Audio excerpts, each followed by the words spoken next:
दोस्तों, आज की हमारी कहानी है लाश चुराने वाला भूत। यह कहानी सीकरी गांव की है, जहां इन दिनों लाशों की चोरी होने की घटना से हड़कंप मचा है। लाश चुराने वाला चोर दिखाई नहीं देता है, लेकिन लाश शमशान घाट की चिता से अपने आप उठकर भागने लगती है। यह देखकर अंतिम संस्कार में आए लोग आश्चर्यचकित रह जाते हैं। ऐसा ही पोस्टमार्टम रूम में भी होता है, जहां डॉक्टर लाश का पोस्टमार्टम करने आते हैं और अचानक लाश उठकर चलने लगती है और रूम से बाहर निकल गायब हो जाती है। पोस्टमार्टम करने वाले डॉक्टर डर कर बेहोश हो जाते हैं। ऐसी घटनाएं अब रोज होने लगी हैं, इसलिए पुलिस इस मामले में हस्तक्षेप करती है। गांव वाले पुलिस स्टेशन में इंस्पेक्टर से मिलते हैं और लाश चोरी होने वाली घटना पर चर्चा करते हैं। इंस्पेक्टर, यह घटना ऐसी है जिसमें हम पुलिस वाले कुछ नहीं कर सकते। आदमी, अगर आप कुछ नहीं करेंगे तो गांव वाले कहां जाएंगे?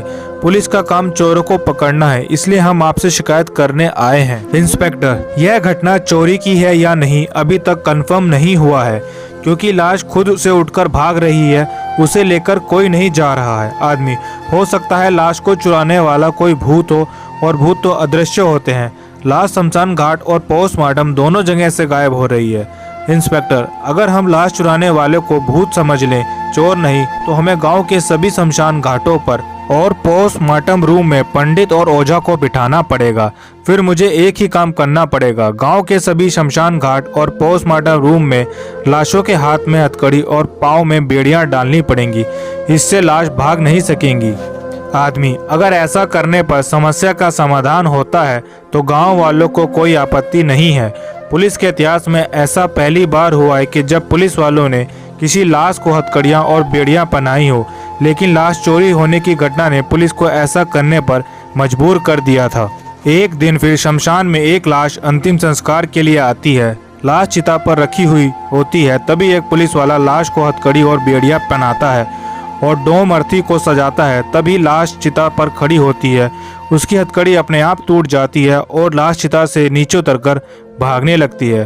अंतिम संस्कार में आए लोग डर से छुप जाते हैं। एक लाश पोस्टमार्टम रूम के लिए आती है और पुलिस इस लाश को भी हथकड़ी और बेड़ियां पहनाती है। डॉक्टर लाश का पोस्टमार्टम करने वाला होता ही है, तभी अचानक लाश की हथकड़ी और बेड़ियां टूट जाती हैं और वह उठकर चलने लगती है। डॉक्टर और पुलिस डर के भागते हैं और लाश बाहर निकलकर गायब हो जाती है। लाश चोरी की घटना में पुलिस की हथकड़ी और बेड़ियां भी काम नहीं आई।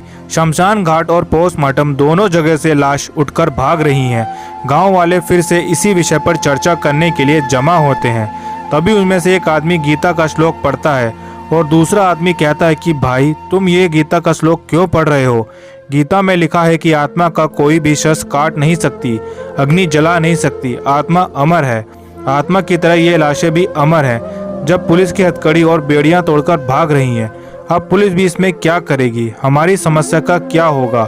अगर ये लाशें ऐसे ही भागती रहेंगी तो इन लाशों को पकड़ना हमारे बस में नहीं है। भाई, लेकिन हम लाशों को ऐसे छोड़ भी तो नहीं सकते, क्योंकि जिन लाशों का अंतिम संस्कार नहीं होता वह भूत बन जाते हैं, और हम अपने गांव वालों को भूत बनते कैसे देखेंगे? गांव वाले अपनी समझ के अनुसार अपने अपने विचार एक दूसरे के सामने रखते हैं और सबका एक ही उद्देश्य है कि इस समस्या का समाधान निकले। सभी लोग इसी चिंता में गंभीर होते हैं। पुलिस भी इस गंभीरता से इस केस को सुलझाने की कोशिश में दिन रात एक कर देती है। लाशों को हथकड़ी पहनाने वाला आइडिया भी काम नहीं आता है। इंस्पेक्टर और हवलदार आगे की योजना बनाते हैं। हवलदार, सर, मैंने अपने इन्हीं हाथों से उन दोनों लाशों को हथकड़ी और बेड़ियां पहनाई थी। वो उन्हें फूलों की हार की तरह तोड़कर चली गईं और मैं देखता रहा।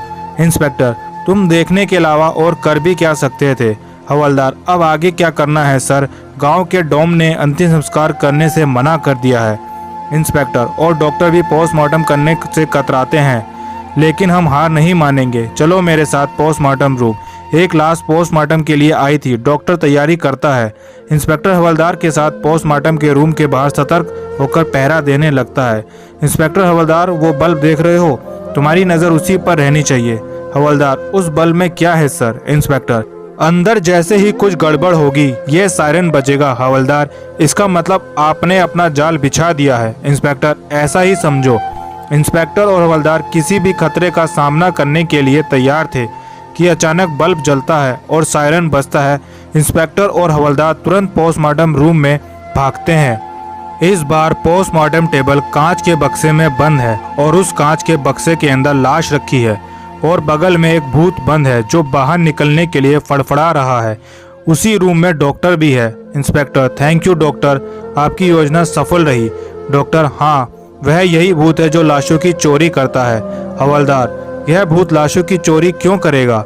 इंस्पेक्टर: इसी भूत से पूछते हैं। हवलदार: यह तो कांच के बक्से में बंद है, आपकी बातों को कैसे सुनेगा? इंस्पेक्टर: इस कमरे में माइक लगा है और इसकी टेबल में भी स्पीकर लगा है, यह हमारी बातें सुन सकता है। भूत: हाँ, मैं तुम्हारी बात सुन सकता हूँ। इंस्पेक्टर: बताओ, लाश चुराने वाले चोर तुम ही हो ना? भूत: हाँ, मैंने ही शमशान घाट और पोस्टमार्टम रूम से लाशें चुराई हैं। मैं इन लाशों को चुराकर अंतिम संस्कार से बचाता हूँ, क्योंकि अंतिम संस्कार के बाद कोई भी आत्मा भूत नहीं बन पाती है और मैं इन्हें भूत बनाना चाहता हूँ। इंस्पेक्टर: तुम इन आत्माओं को भूत क्यों बनाना चाहते हो?